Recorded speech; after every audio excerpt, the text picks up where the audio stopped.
Assalamualaikum warahmatullahi wabarakatuh. Selamat pagi, salam sejahtera bagi kita semua. Di sini kami akan memperagakan tata cara untuk penanggulangan api sejak dini, tanggap darurat. Di sini akan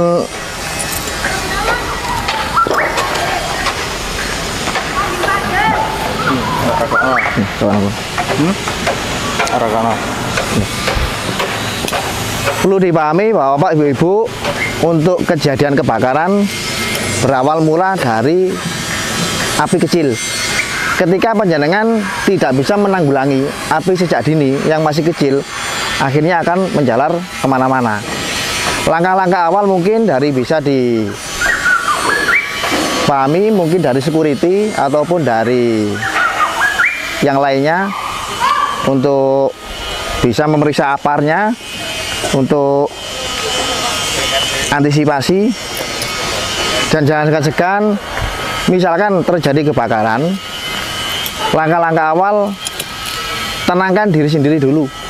Setelah tenang, diri sendiri tenang, baru panjenengan tidak akan gugup lagi untuk menangani kebakarannya. Dilihat dulu untuk kebakaran itu apa. Kalau misalkan itu kebakarannya itu arus pendek, listrik, bisa dipakai dengan alat pemadam api ringan ataupun bisa pakai selimut kalau memang alat kebakarannya tidak ada. Dan yang kedua, misalkan kebakarannya itu ada di luar ruangan, panjenengan harus melihat arah anginnya. Arah angin harus mengikuti arah angin. Karena apa? Ketika alat ini dipakai, kalau panjenengan melawan arah angin, alat ini kurang efektif, kurang maksimal. Demikian. Dan untuk perawatan mungkin bisa 1 bulan sekali ataupun 2 bulan sekali bisa dikocok semacam ini, Bapak, biar dikondisikan alat ini normal. Gunanya apa? Untuk dibalik ataupun dikocok ataupun dijemur, untuk sirkulasi serbuk kimia kering yang ada di dalam ini, supaya tidak terjadi penggumpalan. Karena alat ini ditaruh selama kurang lebih 2 tahun tanpa disadari. Kalau tidak ada perawatan, alat ini ketika dipakai akhirnya kurang efektif juga. Gunanya seperti itu. Dan mungkin yang kedua, bisa dilihat manometer. Manometer di sini terlihat di arah yang hijau. Ketika arah hijaunya ini, manometernya ini ada di arah yang hijau, kondisinya alat ini masih normal, bisa dipakai, layak dipakai, di dalamnya masih ada. Ketika jarumnya ini ke arah yang ke kiri sampai ke titik 0, sudah dipastikan alat ini mengenai kebocoran. 1.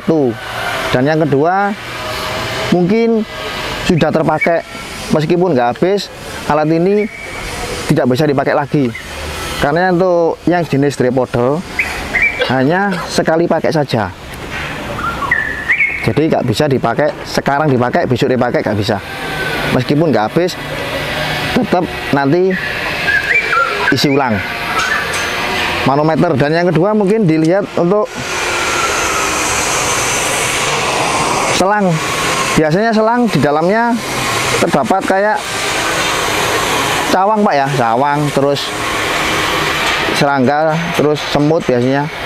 Mungkin kalau memang itu kelihatan aja, bisa dibersihkan aja, biar misalkan nanti terpakai tidak tersumbat. Untuk apar, untuk perawatan cuma itu aja. Dan untuk gas LPG, saya jelaskan tidak ada gas LPG yang meledak. Yang ada di ruangannya gas LPG, di sekelilingnya. Biasanya untuk gas LPG ditempatkan di bawahnya kompor gas. Di bawahnya kompor gas itu ditutup rapat, nah itulah yang terjadi ledakan. Biasanya dari bepergian, mungkin Bapak jangan sekali-sekali misalkan ada tercium gas LPG, jangan langsung menyalakan lampu atau korek yang ada hubungannya dengan kelistrikan. Karena apa? Itu adalah salah satu pemicu terjadi ledakan. Jadi misalkan sudah tercium bau yang sangat menyengat, yang ada hubungannya dengan bau LPG, cukup dibuka saja ventilasi udara, bisa pintu, bisa jendela, sampai dikondisikan baunya aman. Setelah itu baru diperiksa, kalau memang LPG-nya itu bocor, segera dikeluarkan. Jadi perlu dipahami, tidak ada tabung LPG yang meledak, adanya di ruangannya LPG itu. Dan ketika misalkan panjenengan mencium gas LPG itu sudah bocor, kok lampunya sudah menyala, ya biarkan menyala, jangan dimatikan. Biarkan menyala, jangan dimatikan. Karena apa? Terjadinya api itu salah satunya ada 3 unsur yang menyatu. Salah satunya adalah udara, ereksi panas, dan media yang terbakar. Itu segitiga api. Ketika 3 unsur itu menyatu, disitu akan terjadi yang namanya kebakaran. Dan nanti yang akan saya peragakan di sini itu hanya penyelimutan saja untuk memotong udara yang mau masuk ke dalam area api, ke dalam tong. Jadi untuk penyelimutan saja, untuk pakai alat pemadam.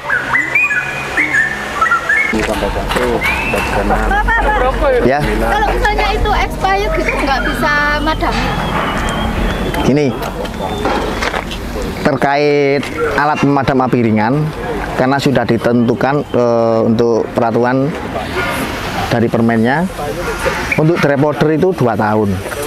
Misalkan, Pak, punya saya kok sampai 3 tahun belum saya isi, jenengan harus lagi lihat manometer. Manometernya dilihat dulu. Kalau jarumnya masih ada di hijau, di tengah-tengahnya hijau, berarti alat ini masih ada tekanannya dan masih ada serbuk kimia keringnya. Cuma yang membedakan kalau sudah expired, kadar mematikan apinya yang sudah berkurang. Yang mungkin biasanya 5 detik mati sampai beberapa detik. Nah gitu. Satu. Dan yang kedua, kadang alat ini sudah turun, meternya ini sudah turun karena terpaku sudah expired, terjadi kebocoran di dalam silsilnya. Jadi akhirnya kalau sudah terjadi kebocoran, alat ini nggak bisa dipergunakan lagi karena expired. Dan yang ketiga, terjadi penggumpalan. Terjadi penggumpalan karena serbuk kimia kering ini di pressure, ditekan dengan gas nitro di dalamnya selama 2 tahun. Bisa dibayangkan, dituangkan terus selama 2 tahun tanpa adanya perawatan. Bisa dibayangkan kalau misalkan terjadi penggumpalan, meskipun penggumpalan itu sangat kecil, tetap nggak bisa dipakai, kurang maksimal. Karena apa? Di sini yang dikeluarkan serbuk ini sangatlah kecil, sekecil ini. Pennya sangat kecil sekali. Jadi untuk dry powdernya harus benar-benar lembut, sangat kecil sekali. Ketika ada batu gitu sekian ya, terjadi penggumpalan sekian, sudah tidak bisa. Karena apa? Sudah tersumbat di lubang jarumnya. Untuk yang lainnya tidak sama. Kalau yang lainnya bisa dipakai semua, asalkan nggak habis.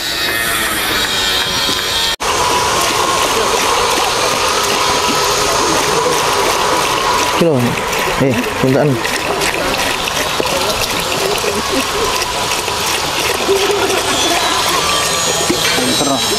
Loro.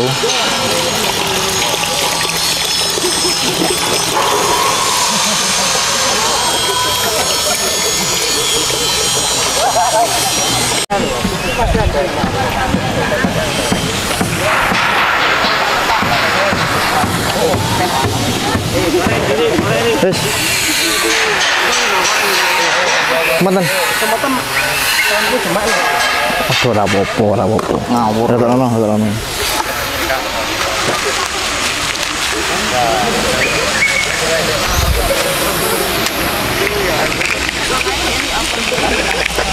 Enggak lewat.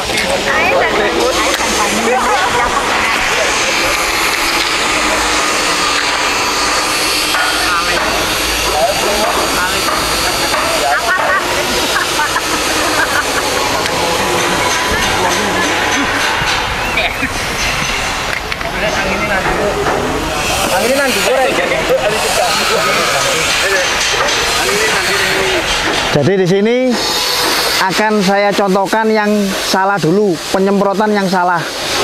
Jadi misalkan panjenengan gugup ngambil alat ini, karena gugup akhirnya terburu-buru, akhirnya teorinya nggak masuk.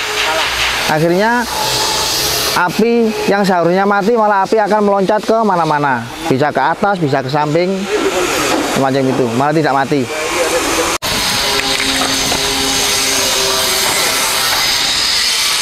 Jadi penyemprotan yang salah langsung ditembakkan titik apinya dan jaraknya terlalu dekat.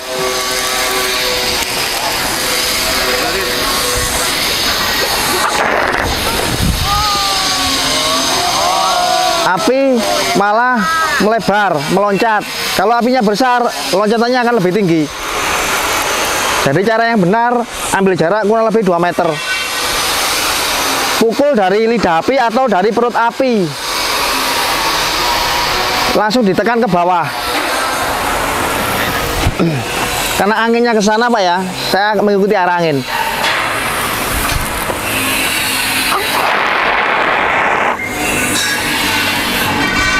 Pukulnya dari tengah, ditekan ke bawah. Mungkin bisa dipraktekkan.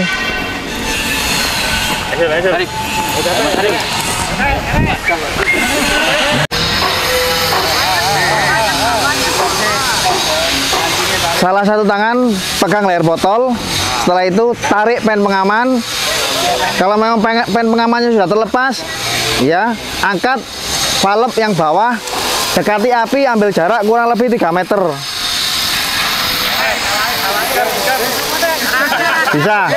Bisa milih. Pukul dari perut api atau lidah api, ditekan ke bawah. Tuh, 1, 2, 3. Cukup apinya.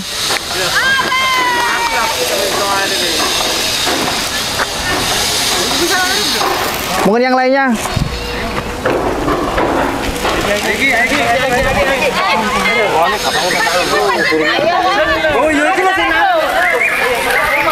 Tuh, nah.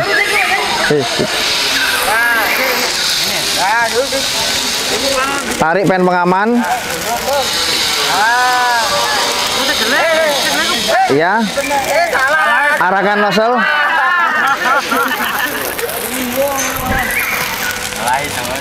Medisi.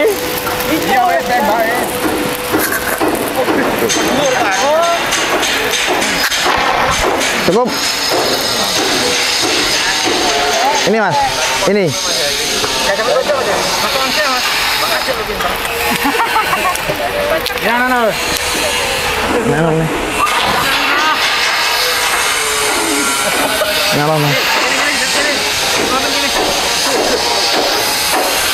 Buat tahu? Ayo gantian.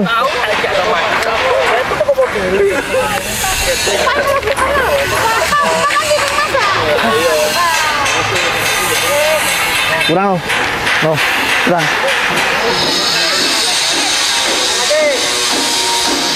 Ini loh, kurang. Oh.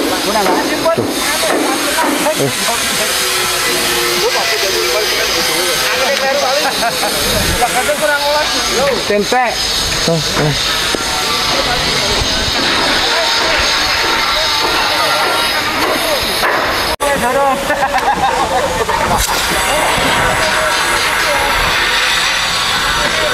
Nah,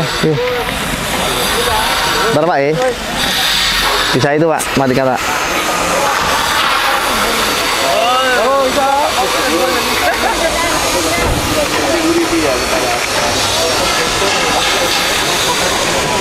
Hop.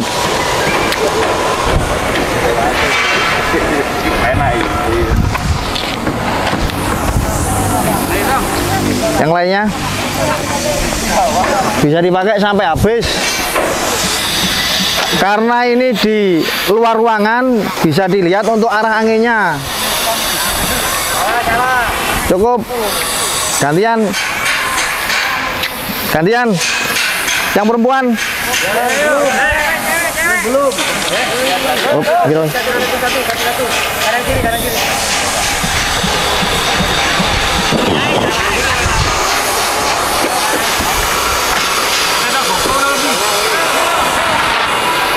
Cukup. Medannya apa, Pak?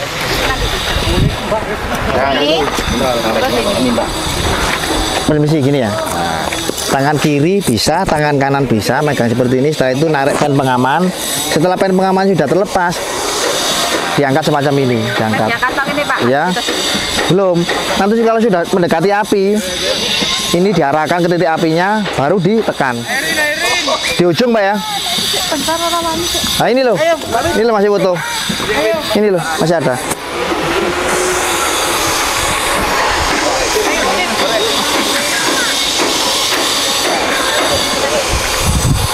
Udah ya.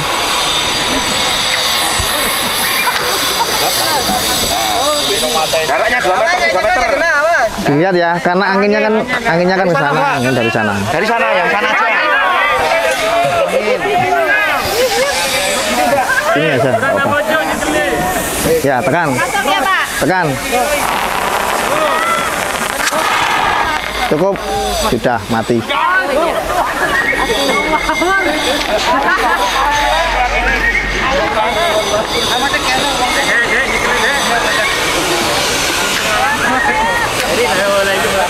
Hari ini pengalaman ini.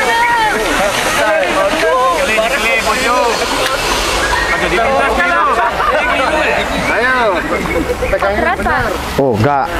Masih dilihat anginnya. Kalau anginnya ke sana, yang nyemprot dari sebelah sana.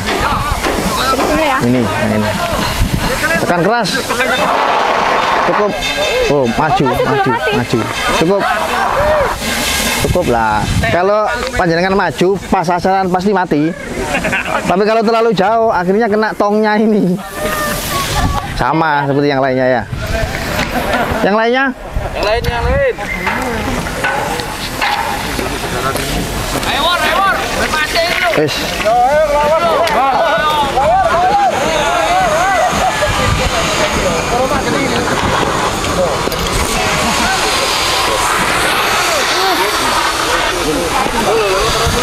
Oh, nggak apa-apa, wis. Habis, Trik. Ayo. Jatuh lorong.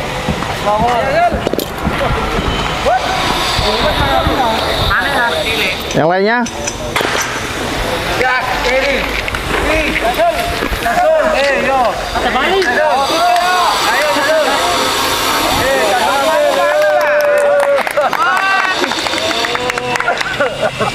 Lagi jebut. Ayo Min Adin.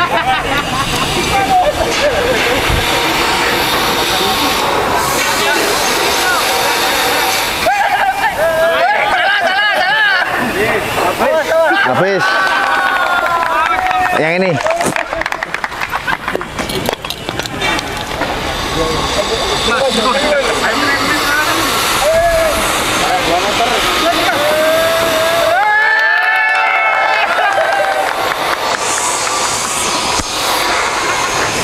Untuk yang kecil sudah Pak ya. Sekarang akan saya peragakan untuk yang besar dulu. Karena yang besar ini area portable, minimal harus dua orang. Minimal harus 2 orang. Jadi semacam ini.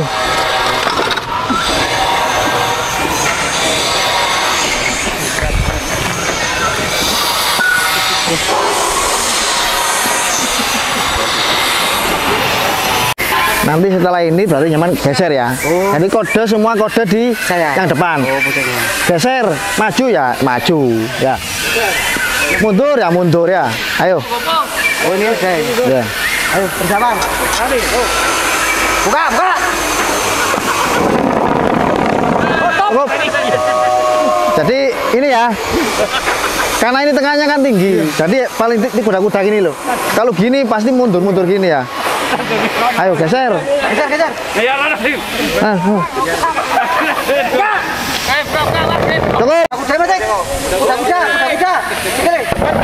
Cukup. Cukup. Ayo.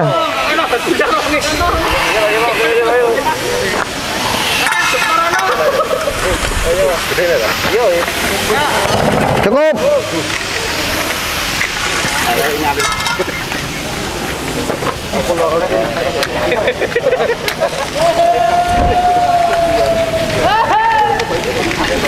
No, sorry. Hah? Putano sorry. Biar, ngono wis tumpukan. Terus tumpukan terus bae barang. Wis ah. Nang tonge barang. Siram nek tonge. Terus wis mikir.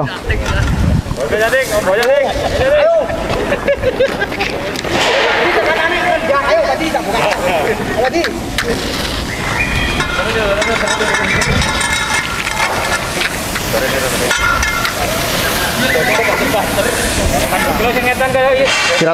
Sirat no kok ini. Sirat no.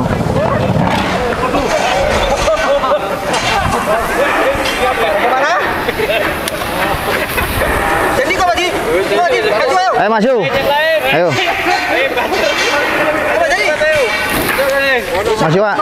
Maju. Pino. Ayo buka. Ayo yo. Yes.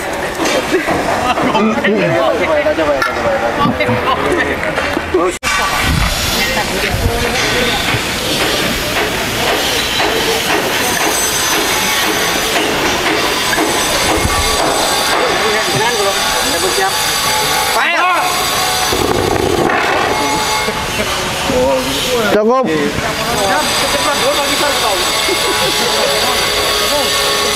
Tinggal satu, Pak.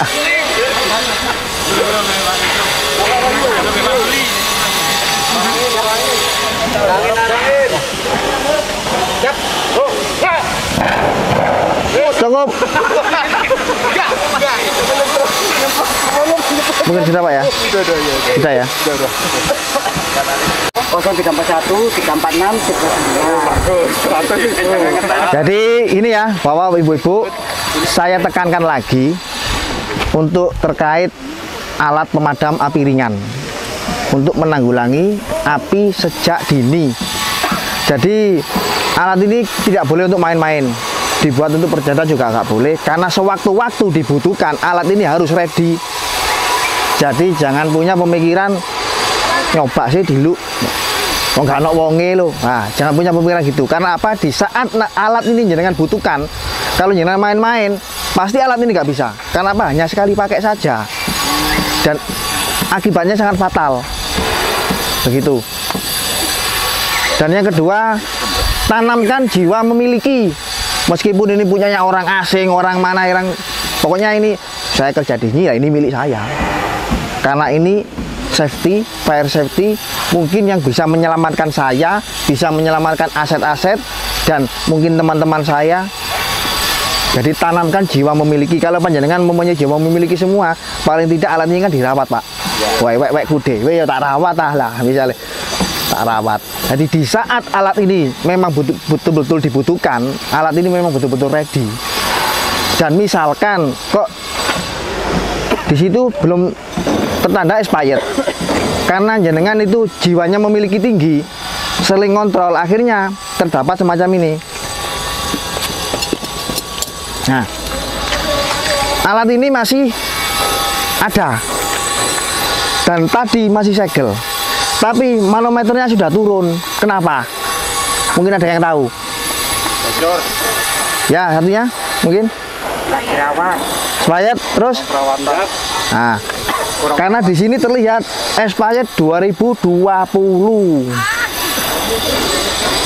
Tutupi ya masih ketok. Ya. Jadi gitu. Oh, tiba elek expired 20 itu bisa dipakai, kadangkala juga tidak bisa. Karena tadi tidak bisa dipakai, yang saya jelaskan, satu terjadi kebocoran, dan yang kedua karena sudah expired, kurang perawatannya. Kalau panjenengan jiwa memilikinya tinggi, 1 bulan sekali dikontrol, dicek, oh belum expired, dilihat manometernya, oh masih normal. Kok jenengan menemui ini belum expired, manometernya ini kok 0, langsung jenengan laporkan, Pak, alatnya ke security mungkin ya, alatnya di sana, ini sudah waktunya diisi kembali karena mungkin terjadi kebocoran. Jadi di saat memang betul-betul dibutuhkan, alat ini betul-betul ready sudah. Jadi tidak menyalakan si A, si B atau si C. Mungkin itu. Karena dari Bapak tidak ada tambahan, langsung saya akhiri. Mudah-mudahan ilmu yang saya tularkan ke panjenengan semua bisa bermanfaat. Saya tutup. Assalamualaikum warahmatullahi wabarakatuh. Kabupaten Malang, Malang Makmur. Bintang perkasa, jaya, jaya, yes.